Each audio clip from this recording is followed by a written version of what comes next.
when, how, and why you want to overwinter your pepper plants. We're going to answer those questions and a whole lot more. Hi, I'm Dr. Tom Warren, and you're watching The Plant Doctor. Let's get started. So the first question we need to answer is, when do we want to begin to overwinter our pepper plants? And the answer to that is, as you begin to cool off in the fall, you want to begin to think about overwintering your pepper plants. I'm in mid-October now, and I'm in zone 8A. We have yet to have a frost. We're going to get down to about 40 degrees tonight. You may hear the wind behind me. We've got a cold front moving in, and it's time to overwinter these. And so, being perennial, they'll keep growing year after year, getting larger and larger and larger, and they'll produce more and more peppers. We can mimic that. So if you live in an area where you have frost and freezes, your peppers are not going to survive the winter. So we want to get those up before those frost and freezes hit. Another reason we want to overwinter peppers, for me here in zone 8A, it might be mid-June before the soil temp is warm enough for me to put out pepper seeds into the garden. We need very warm soil temperatures for peppers to germinate. So you have two options. You can start them indoors on a heat mat, or you just wait till the soil's warm enough and you put it out. Most of our vegetables we grow for spring, I'm putting the seed out around April 15th because that's past my last frost date. You can't do that with peppers, but since peppers are perennial, we can overwinter those and we can put them out at that April 15th date or the last frost date for your area, and we're ahead of the ball game. We're already going to have a plant that's upright. We don't have to worry about it germinating, and we're going to get more peppers next spring if we take the proper steps to overwinter it this winter. So I've moved the camera around and zoomed in as close as I can, so my face isn't on camera, but you can still see my hands. The reason is I want you to have a close-up view of what we're doing here. We want to go ahead and remove any remaining fruit. So these fruits, they're not developed, they're not ripe. We're going to get rid of these. And we want to go ahead and remove any foliage. So this foliage here, we're going to remove these. We don't need this, so we're trying to get the plant to enter a dormant state.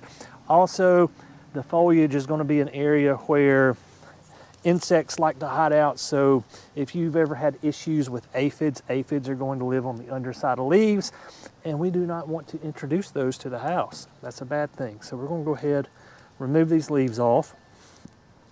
And once we have these leaves removed off, we are actually going to start pruning. You need a good pair of hand snips, and you want to go down to where these branches start to split off. Okay, so I'm looking for a crotch angle, and I'm just going to cut above these crotch angles right here.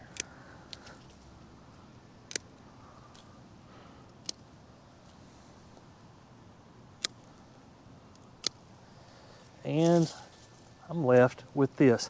And this doesn't look like a whole lot, but I promise you, if you follow the steps that I'm about to show you, you are going to have a very high success rate of overwintering your peppers. So from here, let's go over the proper steps to make sure that come next spring, this will flush back out. So now that we've properly pruned our pepper, it's time to get it up out of the ground because we need to get it indoors.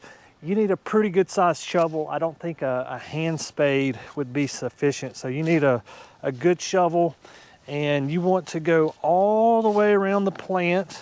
The hole that I am digging out here, I'm going just around the drip line of the plant. So where those furthest branches were on my pepper plant, that's roughly how far out, or the diameter of the circle that I want to dig. So once we have that all the way around, what we can do is remove the pepper from the hole. Now, what I don't want you to do is to grab your pepper by the stalk and just pull it up like that. Think of it this way: if somebody were to pick you up by your neck, that wouldn't be a good thing. Peppers, any plant, the same way. You want to pick it up with the shovel from the bottom, and then from here, we can use our hands to get up underneath it And for now, we're going to put it in this bucket, and we're going to take this inside, and I'm going to show you the rest of the process. So before we take it into the greenhouse here and I finish this out, there is one more step we need to do before we bring it inside. What we want to do here is try to remove as much soil from this root ball as we can. And how we do that, we're just going to use a hose, and we're going to spray off the soil with the hose. Now, you don't want to use a really high pressured hose here because you're going to destroy the roots of the plant.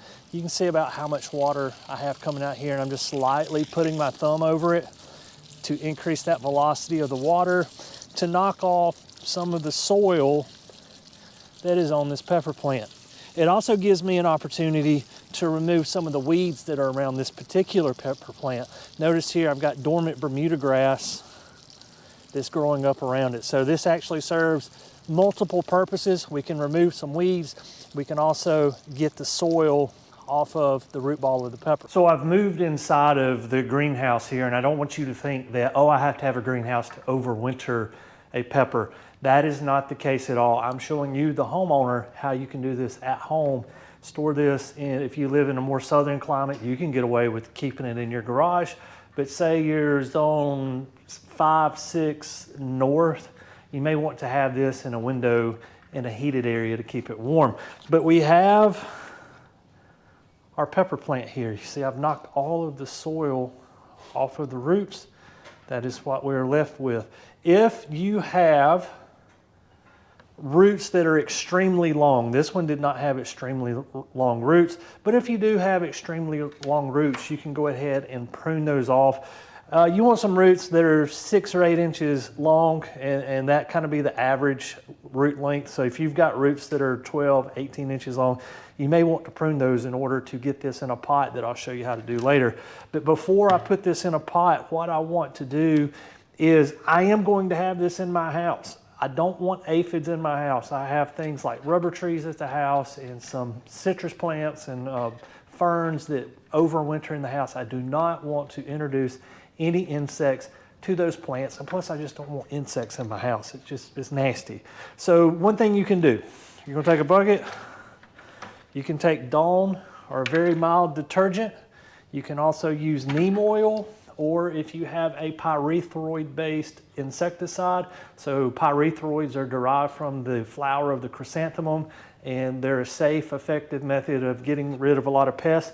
I'm going to put 1 squirt of Dawn dishwashing soap into my bucket, and then from there, what I'm going to do, we're going to fill this bucket up almost to the top. I'm going to agitate the water so that I get a lot of suds, and we're going to let that sit for 10 minutes. And hopefully what that's going to do is clean off any pathogens, eggs, insects that are on my pepper plant. So when I take it home, I'm not introducing that to the plants that I already have at the house. So now that my pepper plant has been sitting in solution for about 10 minutes, we're going to remove it, and we're going to very gently rinse off all of this soap. Hopefully any eggs, any insects, any pathogens that are also on this plant, we're removing it as we rinse it. And so now we're ready to pot with something that looks like this.